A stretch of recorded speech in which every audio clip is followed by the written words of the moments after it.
Salute, comrades. This is Behind the Walls Talk with your founder, William McCallum, and I thank you for visiting this domain. I'm here to give you an insight into the minds and hearts of those incarcerated that have been deemed voiceless. Well, this is where their voice and stories will be told for those of you who are concerned with human beings that are in prison for the mistakes they have made and for some of the injustices that were committed against them. Resolutions for reform is the goal and objective looking to be attained. Now step into our world. Welcome to another episode of Behind the Walls Talk, man. I'm here with my brother from another mother, man. I got much love for this brother, man, and I'm pretty sure you're going to have much love for this brother, too, especially after this interview, after you hear the story that he got to tell you and everything, man. This brother right here was wrongfully convicted of the charge that he's in here for, and I want you brothers and sisters out there to listen to him, man. He got a lot on his mind. He got a lot to speak about, and I'm letting his voice be heard right here on Behind the Walls Talk. Tell the listeners, my brother, what's your name and where are you from? My name is John McGill, 0916527. I'm from Gastonia, North Carolina, but I go by Free JR. We're going to keep it like that until it's backwards, you dig? Okay, like I said, man, with my introduction, you were wrongfully convicted, and I want you to tell the listeners what were you wrongfully convicted of, and how much time did they give you? This call is from a North Carolina correctional facility. Yeah, I was convicted. of first-degree murder, and they gave me a life sentence. They gave me a life sentence for the murder that I ain't commit, and they know I ain't commit. This call is from a North Carolina correctional facility. How long have you now been incarcerated? Going on 17 years now, homie. Going on 17 years now. Hopefully this is the last year. Hopefully it's coming to an end. 17 years up in this system, man. This oppressive system. I tell you, boy, I know exactly how you feel, man, what you're going through, you know what I'm saying? Being away from your family, being away from your children, and all them, man, all your loved ones. Do you have any children? Yeah, I got one son. I got a nephew that I look at and that I brought up like a son too. You know what I'm saying? So, you know, you can say two, but you know, I got one of my own.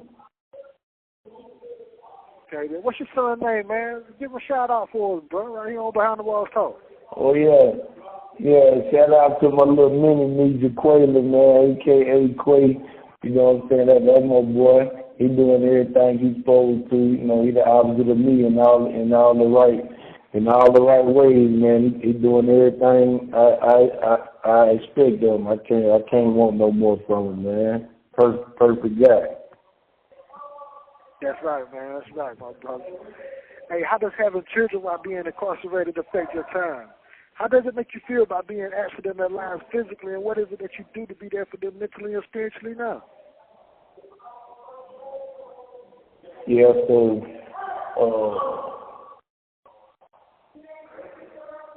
like I say, you know, at the beginning it wasn't the same as it is now because you know at the beginning I got locked up. His mama was pregnant, so by the time I went to trial, he was turning 2. So you know, me being innocent and going to trial and fighting to get back out there and get to raise him and get to my family, you know, I was wrongly convicted. So, you know, after the conviction, it didn't really dawn on me or really affect me as much then because I'm like, I know in my heart of all hearts, I know I ain't do it. I know I ain't got no deal in the situation. So I'm like, yo, even though they convicted me, I still win on my appeal because I know I ain't do it. That's just my mind frame at the time. So I'm like, I'd be home before he's able to even realize that I was gone or what his daddy actually was going through. You see what I'm saying? So, but now, and that goes for my nephew too. He was 3 going on 4 when I left. I just dropped him off, took him to the barbershop, dropped him off. You know, got locked up a little bit after that. But, you know, now it's different because nephew turning 20. My son's going to turn 16. You dig? So it's like now it affect me in a totally different way, and in a hard way too. You know what I'm saying? Because it affect me more now because I ain't there cause to raise them and show them physically. You know what I'm saying? What it is to be a man, or the values to be a man, and things like that. You know what I'm saying? But that's what hurt the most. You know what I'm saying? Even though I've been there every step of the way through their life, I haven't been there physically, and you know, every son needs that. Just like a young lady, she don't need her mama. You know what I'm saying? Because a mama can't show a son how to be a man, because she ain't never been in. She ain't no man. And vice versa. So, you know, so that it's affecting me. It's on me now because, you know, even though they good and they turning out pretty good and they all right, it just affect me though. You know what I'm saying? Because I ain't there, but mentally and spiritually, I've been there all the way, and I feel like, you know, by me being there present in that sense, you know what I'm saying, that made our connection even more working, because they know how hard I done went for them while I'm in prison. You know what I'm saying? I go harder for them in prison than guys do out there in the world for their kids, and they ain't never stepped in prison. You understand what I'm saying? So, you know, mentally and spiritually, I feel like that's a crucial part for you to be in a child's life, because, you know what I'm saying, they need that guidance, even though not physically. Once as they got older, they understand, okay, daddy ain't here physically, or uncle ain't here physically, but I can call somebody and tell him to call. I can text him and tell him to call. He pulling up, seeing what's going on. You know, that means a lot to a child growing up, you know what I'm saying? But yeah, being there mentally and spiritually, I feel like that's much as equal to the physical, and sometimes even more important, because you can be there physically and still not guiding them. You know what I'm saying? Or not feeding them spiritually. You see what I'm saying? You can be there just physically, going to pick them up and take them to go get some joy, or take them out to eat and go drop them right back out with his mama. That's not showing them how to be a man. You see what I'm saying? This call is from a North Carolina correctional facility. So, you know, I was raised with my mama and daddy, so my daddy taught me what it is, the value of family and things like that. So, you know, so I've been there every way. This call is from a North Carolina correctional facility. And, you know, hopefully I'll be out there with him physically right here soon, getting everything going. Hey, man, you know what, man? You said a mouthful right there, my brother, man. And I love everything you said, man, because it's the truth. You got a lot of guys out there, you know, so with us being in here, we be there for them mentally and spiritually. And you have guys out there that's there for them physically, but they can't even be there for them physically, so mentally and spiritually. When they're out there, you're home with their child. You know, I know guys out there, man, got daughters right there in the home with them and everything, man, but they absent in their lives mentally and spiritually when they're there physically. Right. And that's sad. So that means if you when you absent mentally and spiritually, your physical don't mean nothing. That's right. That's exactly right, man. You know what I'm saying? Your children gonna be tuned out of your lives, man, and that's a sad picture, man. Right. I love that, man. And let me ask you another question, my brother. Hey, do you have moral or mental support for someone in society? If so, who are they, and what would you like to say to them? I mean, you know, I'm always say family first, because you know, the immediate family, they been there since day one. You know, they ain't gonna never change up on me. You know what I'm saying? But you know, I ain't gonna downplay nobody that came in my life that's not currently in my life, or that's been in and out my life. I just, you know, I'd rather just show love to everybody that has supported me in any type of way, period, since I've been gone, because it's appreciated. You know what I'm saying? Because, like I say, you might have been around and holding things down when you didn't even know you was the only one around doing it. You know what I'm saying? And you don't know how important it was, even though you might have slid off or whatever. It's just that period of time, it meant so much that it's something when you're in a situation like we in, like you don't forget things like that. You know what I'm saying? So I don't want to be ungrateful or nothing like that. So I just, basically, I done had the support. You know what I'm saying? Because like I know, the longer you be here, all that love and all that, the more support, like everything kind of died down to the core. You know what I'm saying? So at the end, you left with the core. You know what I'm saying? So it's to the core with me, homie. And that's just what it is. But I just want to shout out anybody who ever did anything for me, ever helped me out, ever helped my son, ever helped my mama in any type of situation. You know what I'm saying? I just want to shout them out. You know what I'm saying? And we appreciate it while you were down. That's right, man. You have to be grateful for the ones that are there for you mentally and spiritually, you know what I'm saying? Because, you have a lot of guys in here, man, that don't have any type of moral support or mental support. They don't have nothing. They don't have no financial support. They don't have anything. They don't have anybody that they can call on, anybody that they can reach out to. You have a lot of guys in here that's like that, man, and I feel for them at times, man. I definitely feel for them at times. A lot of individuals, they may call things upon themselves. But, at the same time, man, nobody deserves to be all alone, though. You know what I'm saying? And having to only depend on the system. At the same time, man, Then you said, but then at the same time, you got guys in here who got the support that some of the other guys may need when they not taking it for granted. They abusing it. You know what I'm saying? That's right. They abusing it. That's right. You know what I'm saying? But so you look at it from all aspects, and you just like, you gotta be thankful if you got somebody who gonna put some minutes on the phone and push 5 and 7 phone call when you call, or send you a text and tell you I love you, or happy birthday, Merry Christmas, Happy Thanksgiving. You know what I'm saying? Happy Father's Day. Like that's right. Them little simple. Them things may be simple to somebody in the world before, or somebody who spent decades in prison.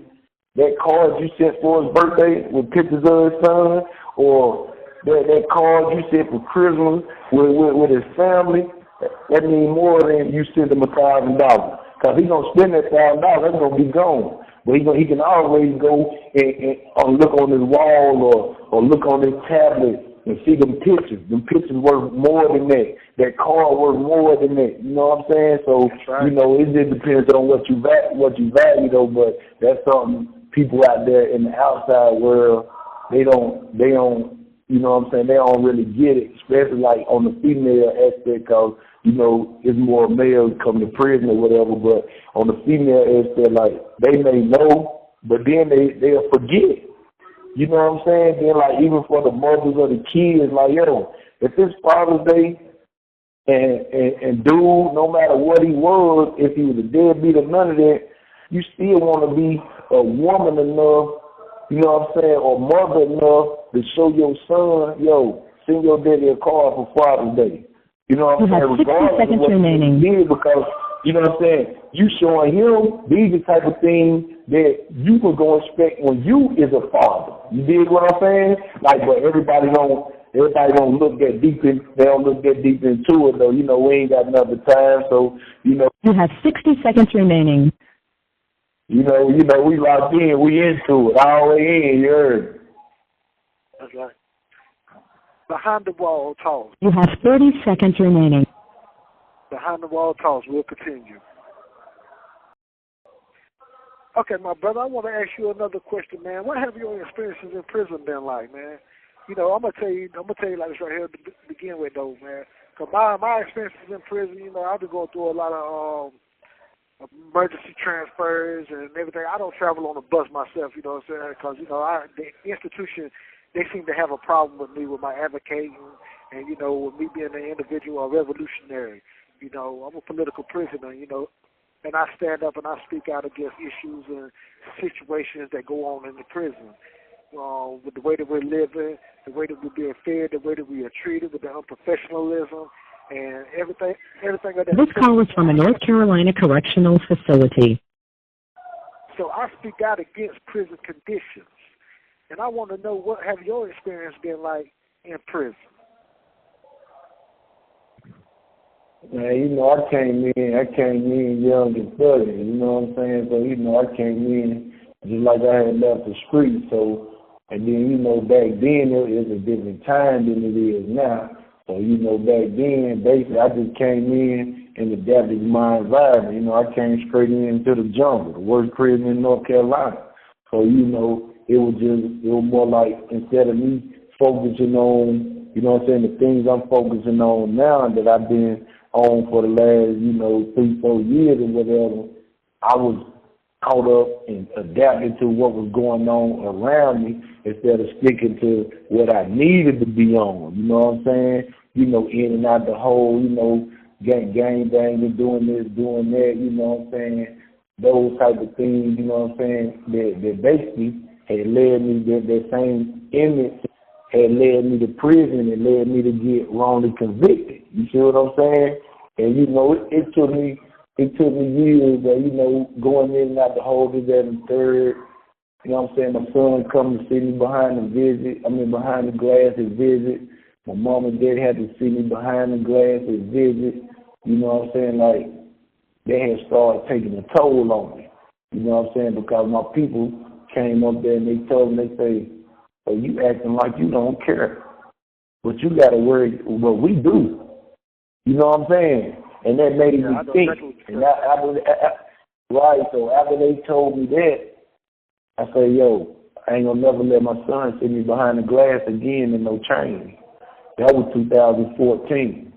You know what I'm saying? So I went all the way to 2021 before he had to see me in chains again. The only reason I did it then, because he wanted to come. You know what I'm saying? Because, you know, I don't go no years without seeing my son in months and all. You know what I'm saying? You already know how I do, because you've been around, you know, that's firsthand.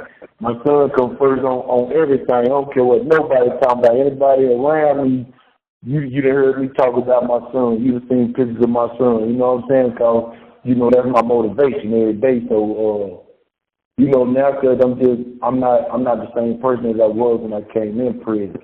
I done matured, I done got wise, you know, through experiences though. You know what I'm saying? You know, they say that's the best teacher. So these different experiences, it forces you to get wiser, because if you don't get wiser in here, man, you can't be nothing but a fool.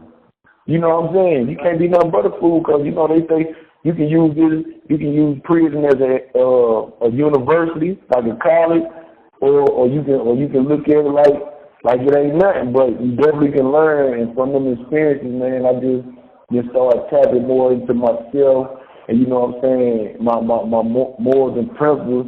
I done kind of shifted them to something with more meaning in my life. You know what I'm saying? Like, falling back from the gang scene. You know what I'm saying? Because at the end of the day, ain't nothing profitable, ain't nothing productive, ain't nothing, like, I ain't getting nothing out of it. You know what I'm saying? It took me this long to realize, like, yo, like, that's a fool's game. You know what I'm saying? Like, that ain't real life. You know what I'm saying? Real life is the people who out there caring about you and worrying about you while you in here doing this and doing that, but they worried about you and want you to come home. You know what I'm saying? And like I say, like, you know, my mom and dad are getting older. My son in high school now. I miss my nephew graduation. You dig what I'm saying? Them type of things is what I live for. So going through them type of experiences, you know what I'm saying, being in prison, not being able to make my son basketball games or football games, or, you know, take him out to eat or take him to the gym and bust his ass one-on-one in basketball because he swear he can whoop me. You know he think he can whoop me in ball, you feel me? You know what I'm saying? Just them type of little events, like not being there for that as they grow up, that's what has made me grow up and realize that, yo, you got to change. This call is from a North Carolina correctional facility. You got to change in order for your circumstances to change. You dig what I'm saying? So, you know, that's just why I'm at with it, cuz, and just, you know, trying to make it out there to see my mom and daddy still alive and see my son graduate, cuz, like, that's what my mind on, you know what I'm saying? Like anything else around me, I'm not really focused on, you know, long as they stay out the way, you know, ain't no sucker time going on, but at the same time, like it's more to life than, you know, what the next man thinks or what this person think or what that person think once you tap into yourself.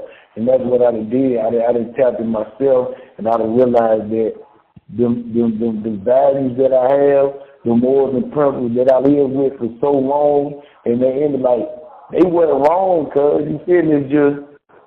It's time to put them into a better perspective, a better, where it has more definition, where it got more meaning to it, you know what I'm saying? So I just shifted all that, you know what I'm saying, to family over everything, you know what I'm saying? And it's like that, you know what I'm saying? This call is from a North Carolina correctional facility. It don't matter what the next man think, what the next person think, what the CEO think, what this girl think, or what my homie think. That don't matter, because guess what? I know who I am, and I know where I'm trying to go now. I was lost then, but I wasn't facing reality.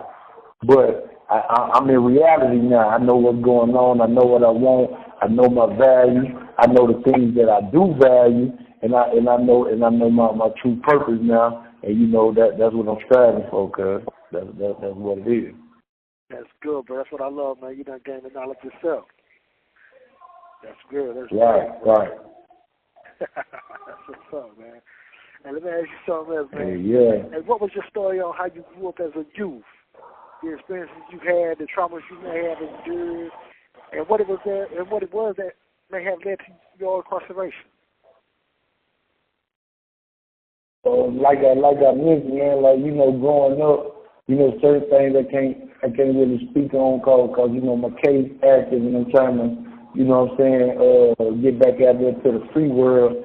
But, you know, to make a long story short, you know, I grew up in the hood, but it wasn't the same for me like it was for everybody else. I had a daddy. I had a mom. I grew up with both parents in the household. Been married my whole life. You know what I'm saying? So me not having a daddy around or a mom around, that ain't no excuse for me choosing the thug or gangbang. You feel what I'm saying? So, I feel like you know, my daddy, hard-working man. You know what I'm saying? Mama did what she was supposed to do. You know what I'm saying? But you know, we still grew up in that environment. Even though we grew up in that environment. And they tried to, you know, we went to church. We were about the only ones out the hood who got on the Sunday bus and went to church every Sunday. You know what I'm saying? But at that age, growing up, that didn't excite me. You know what I'm saying? What I seen when we on the way home from church excited me. When I'm looking out the window and I see the homies on the corner, you know what I'm saying? Or this going on, the excitement, just the traffic in the street, you know what I'm saying? That's what excited me. I wanted to be part of that instead of part of what my mom and daddy was trying to instill in us, you know what I'm saying? So, because I had a little brother grew up in the household with me too, so, you know what I'm saying? I was the big brother. So I grew up as a big brother, you know what I'm saying? My son is too, you know what I'm saying? But, so, you know, they did everything to stare a nigga right, man. Then, you know, Pop moved us out the hood, moved us to another neighborhood, but I was already 10 toes. You know what I'm saying? We moved to another neighborhood. I didn't even like them. You know what I'm saying? Not on no beach. It was just, I don't know none of y'all, you know, I'm sticking to what I know, so I'm going back to my hood, you know what I'm saying, every day. I wake up, that's all I want to do. Go back, chill, do all the things that doesn't matter. You know what I'm saying? Like, them things didn't really matter. But then, you know, that's what it was, though. You know what I'm saying? And, yeah, long story short, like I say, mom and pop, man, they raised us right. You know what I'm saying? And like I tell people, that's why, you know, I love them to death, because we didn't have George every week. You know what I'm saying? My daddy was a construction worker, so, you know, he made a little bit of paper. He had a little bit of paper. So, but, you know, we didn't get George every week. You know, for us to get George, nigga, we had to go with him on the weekend, first thing in the morning, to cut grass, cut hedges, You know what I'm saying? Or if it was for that, you know what I'm saying, he got this house, need to be painted. You know what I'm saying? We go, you paint this room, you paint this room. You know what I'm saying? You want to go to the skating ring later on tonight? Come with me doing this morning in the afternoon, and I'm going to pay you for your time. You feel me? So now you got some money. You done work for your money. Now you go have a little bit of fun. You see what I'm saying? Like that's how our brother called. My daddy wasn't no drug dealer, nothing like that. You know what I'm saying? He worked every day for a living. He's from the old school. You know what I'm saying? So I grew up with that type of structure, cuz, you feel what I'm saying? So, I appreciate my daddy for teaching me the values of what family and what taking care of the home. 60 seconds remaining. And keeping a roof over your wife and your kids' head. You know what I'm saying? My mom, I wish I had a woman like my mama that been down with my daddy since she was 19. I never seen my mama with another man. Never seen my daddy with another woman. You understand what I'm saying? So I cherish them things now, but then, cuz, them the type of things I think about now. Like, yo, my daddy used to tell me, you make your bed hard, you gotta lay in. 30 seconds remaining. I tell him every day, cuz, I said, this is a hard day, you hear me? Word up. That's right. Word. Yeah, you got to laugh and have them crying, you hear me? That's how real it is. That's right. You show right about that, brother. Hey, check this out. Behind the Walls Talk, we'll continue. Okay, so my brother, with your experiences as a youth growing up with the morals and principles that your family instilled in you, your mother and your father, and then with the experiences that you done had in prison, I would like to ask you this question right here. What is it that you would like to say to the youth out there now that are being misled and find the life of crime intriguing, dealing with mental health issues from traumas they've already faced at a young age, and feel as if there's no other way out of their poverty-stricken lives? I mean, the first thing I would tell them is it ain't worth it. You know what I'm saying? Like, just think about it. You know what I'm saying? Because everything you do, there's consequences to it, whether that be good or bad. You dig what I'm saying?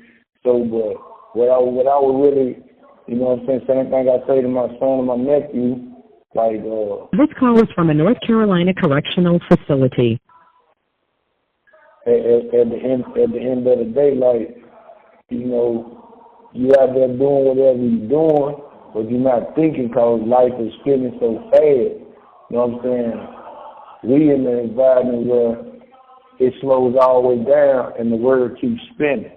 You know what I'm saying? So you don't really want to live like this. This coming from inside the wall. This ain't the preacher at your grandma's church telling you who ain't never been to prison or don't know what it's like. This coming from real experience, from real people who was in the street. You dig what I'm saying? So what I would say is, this call is from a North Carolina correctional facility.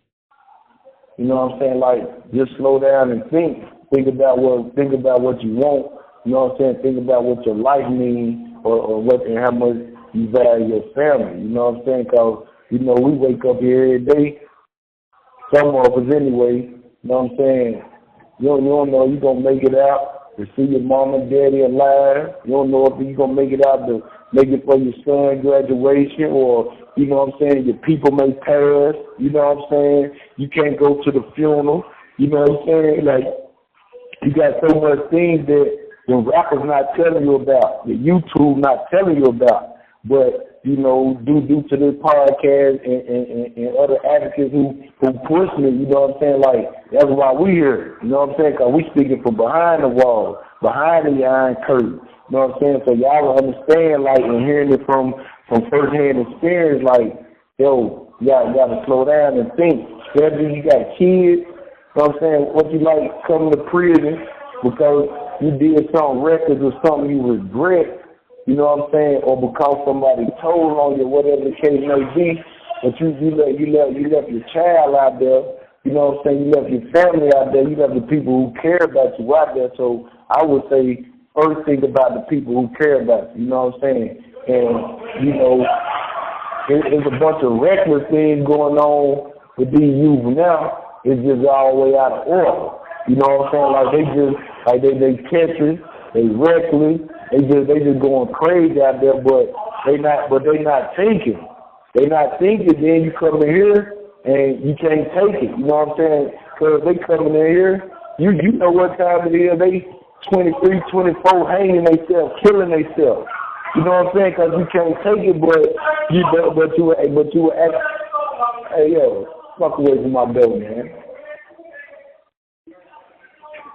Definitely right about that. Well, yeah. So you got them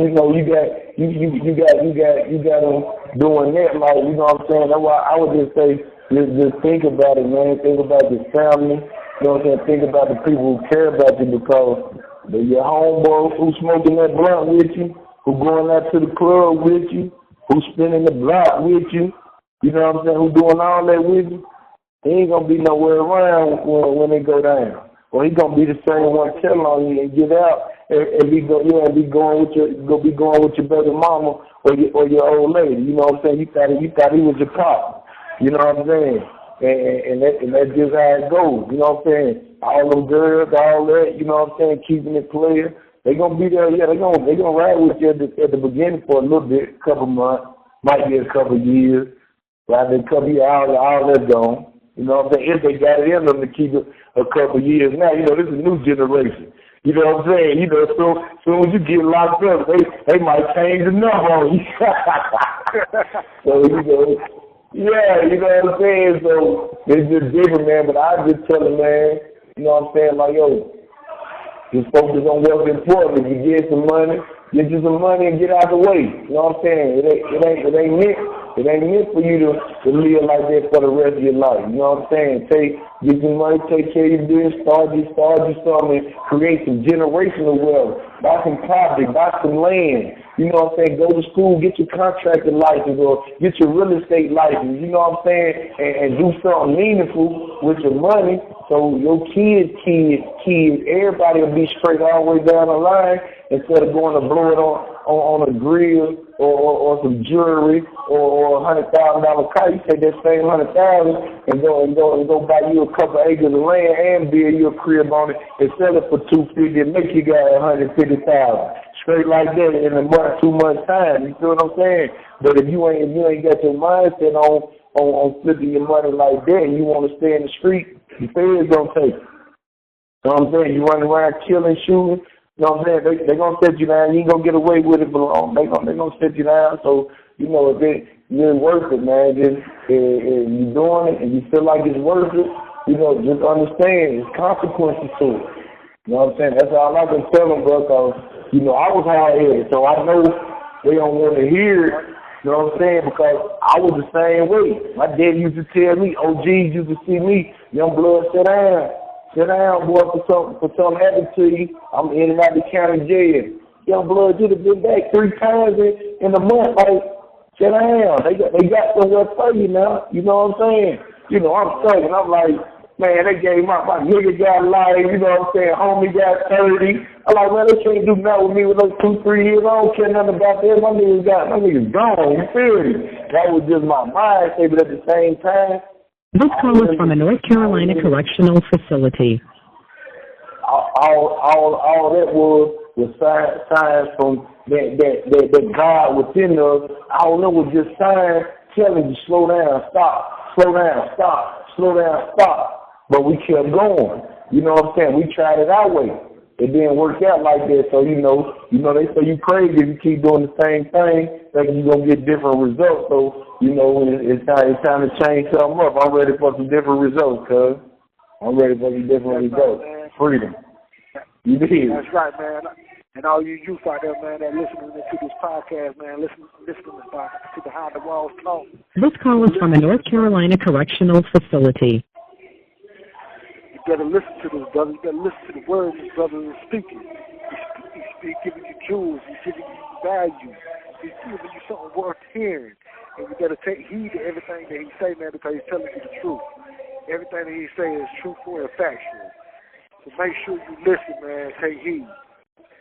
I want to change the temperature real quick, though, man. You know what I'm saying? Because, you know, we have to deal with a whole lot being incarcerated. And I want to ask you this question right here. have you had to deal with the death of loved ones or family or friends since you've been incarcerated? Now, I've been blessed. I've been blessed on that end. I lost a couple aunts and uncles. You know, it was kind of distant, though. I knew them, but you know, it wasn't close. You know what I'm saying? But my one aunt, you know, since she was one of my favorite aunts on my well, I'm lying though. I haven't lost nobody since I've been gone this time, but I definitely lost all the people who I lost that I love, and it's sad to say, and I was locked up, even from detention. Even from the detention center, but I went to my granddaddy's funeral and handcuffed with 2 sheriffs on me, man. 14. You dig what I'm saying? Like, and it's sad to think about it, so I don't want the listeners to think that I'm bragging because it's sad. I'm saying it to say, you know, every situation. My favorite aunt in the world, rest in peace, my Aunt Sandra. My Aunt Sandra died 2004. I'm in training school. They won't let me go to the funeral. Nothing. I snap out my mind.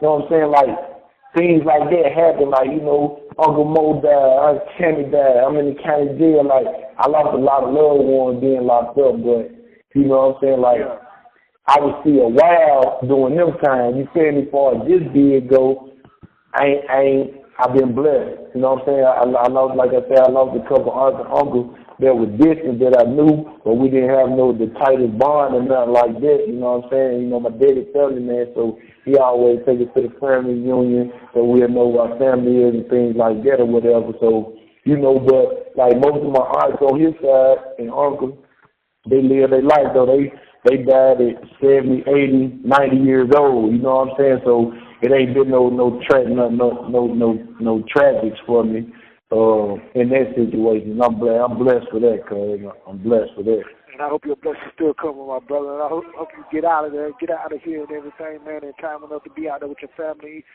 to enjoy the presence of the love and the joy, and you know what I'm saying, and be able to enjoy some more time out there with them, man. You know what I'm saying, before they pass, man. You know.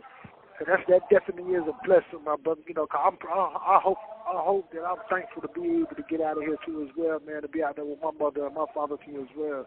You know, 'cause I know a lot of guys with him, man, that has lost their mother and father behind these walls, and it's hurt. Just for me to even think about it, bro, it tears me apart. Right. You did. That's real talk. That's real talk. I'm talking about when the niggas, like, and this is what these guys don't understand, like, the youth out there, they in prison, when they call you to the chapel office, you see a chapel, you want to go the other way. You don't even want to see him. That's bad news. You don't even want to see him, period. When you see somebody that come to the block and they be like, yo, the chapel don't want to see you, we know he coming back with his head down because somebody that died. You see what I'm saying? When a man sleep beside you or a man you deal with tell you his mama just died, it do something to your body. You know what I'm saying? Like, and like I tell him, bro, I be like straight up. Like one of the guys, man, this was a couple years ago. He had just talked to his mama. And her and her husband was walking, and somebody pulled up and killed both of them because of the dude. Killed both of them. When he told me, we was on lockdown. You know, I popped the door, I told him to come in, man. And when he told me, I say, bro, I ain't even want to be disrespectful, my nigga. I say, but I deal with you. I say, listen, bro, I don't even want to talk to you about this. You feel me? I say, because I can't sit here and fake it and tell you I know how you feel or I feel you. That's fake. Nigga, I don't feel you because I ain't had to go through it. How I feel you? How can I understand your pain? Nigga, I don't feel that. I don't even want to talk about that because it'll make me think about being in that situation. You know what I'm saying? So look, homie, let's do this right here. You see what I'm saying? So I switched the narrative. And you know, got him going or whatever while he was around me. You know he gonna do what he do when he get by himself. I just wanted to brighten the mood, like, yo, it's still light at the end of the tunnel for you, homie. You know what I'm saying? But I don't want to talk about the tragedy. You know what I mean? Like, I can't deal with that. I got too much I'm dealing with anyway. You know what I'm saying? On my own. That's right, bro. That's right. Hey, yo, Behind the Walls Talk will continue. Okay, my brother, will you tell the viewers what a second chance in society means to you?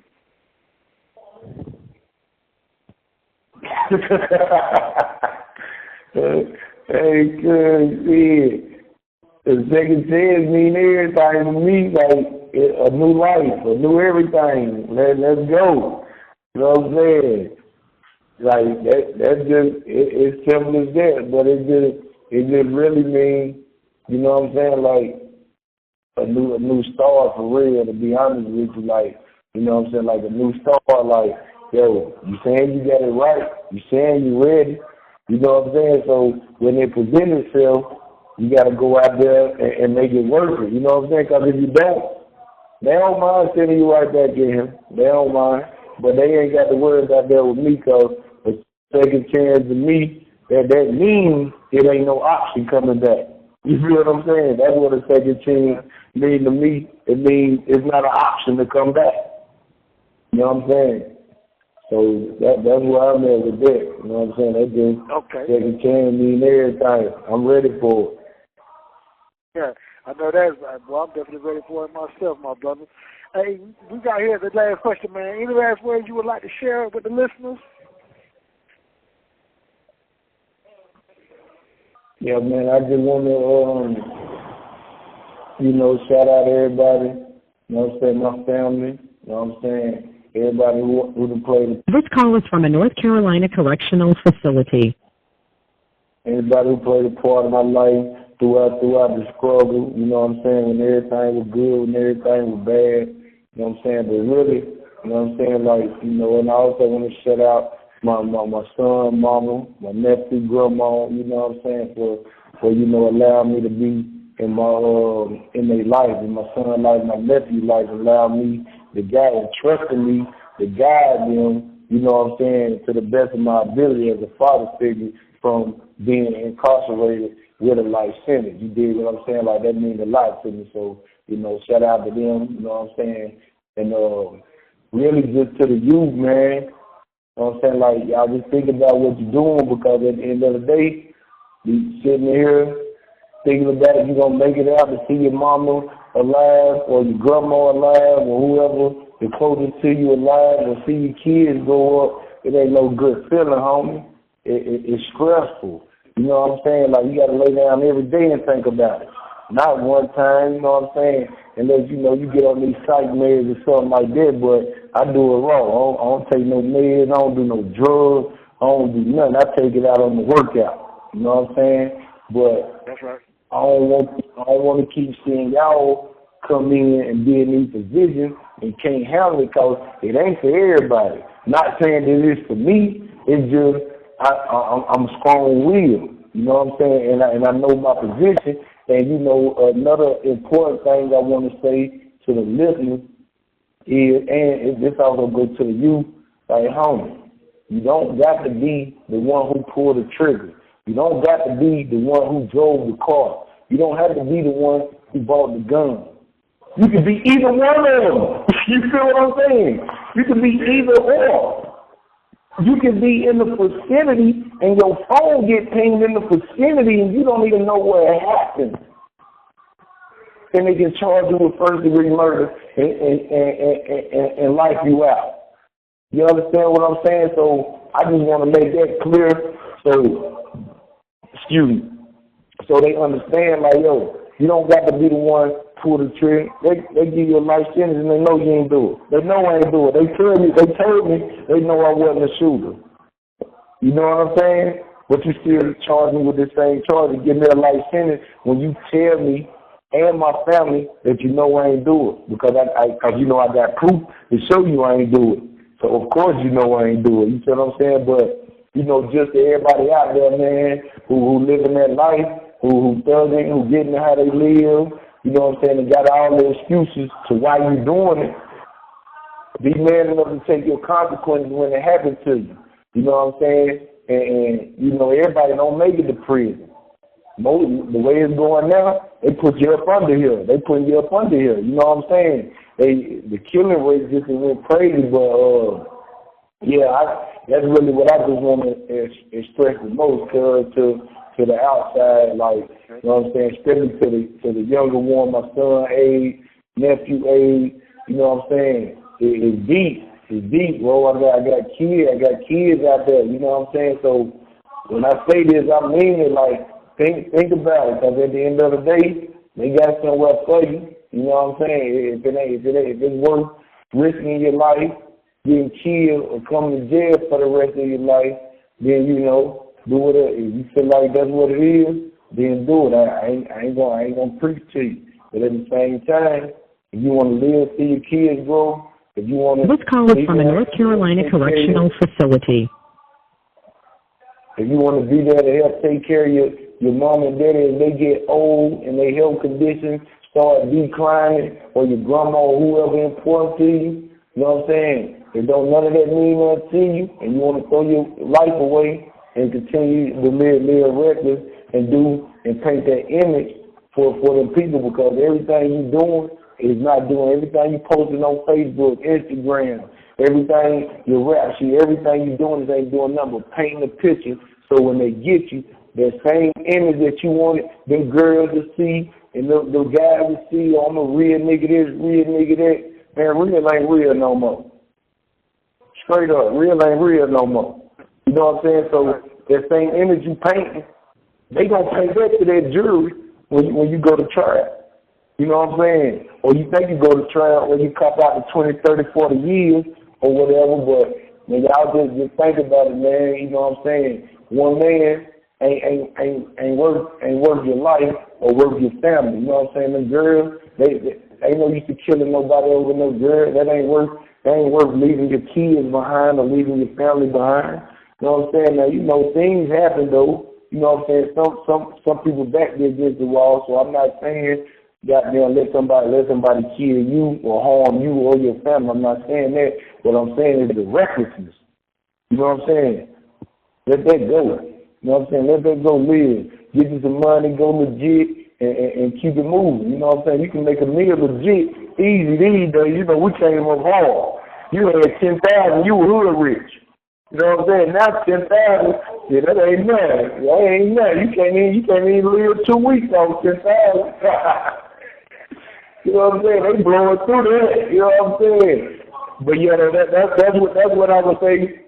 That's what I would say to them though, cause it's just, you know, just keep enlightening them on that, let them know how much that mean, man. And like I say, dude, shout out to everybody who played. This call is from a North Carolina correctional facility. Okay. Shout out to y'all for having me on here, you know what I'm saying, accepting these phone calls and going through the things that we went through to get this done. You did what I'm saying, and, you know, out the gate, I got the free all the guys, man, free all the guys, free Vibano, free Brick Breezy, free Cal, you know what I'm saying, free all the guys, free my little brother, free the king, you know what I'm saying, free us till we all up out of here, straight up. You know what I'm saying? That's how I'm living. That's right, man. Hey, yo, thank you, my brother, for joining Behind the Walls Talk, man. It was a beautiful interview, man. Hey, yo, my brother, I promise, man, I hope you get out of here soon, man, because you definitely going to be a pillar in our community. You definitely have a lot to give to the community. You definitely have a lot to give to the children, all the children out there, your children, my children, everybody's children. You know what I'm saying, man? Yo, peace, my brother. This is Behind the Walls Talk.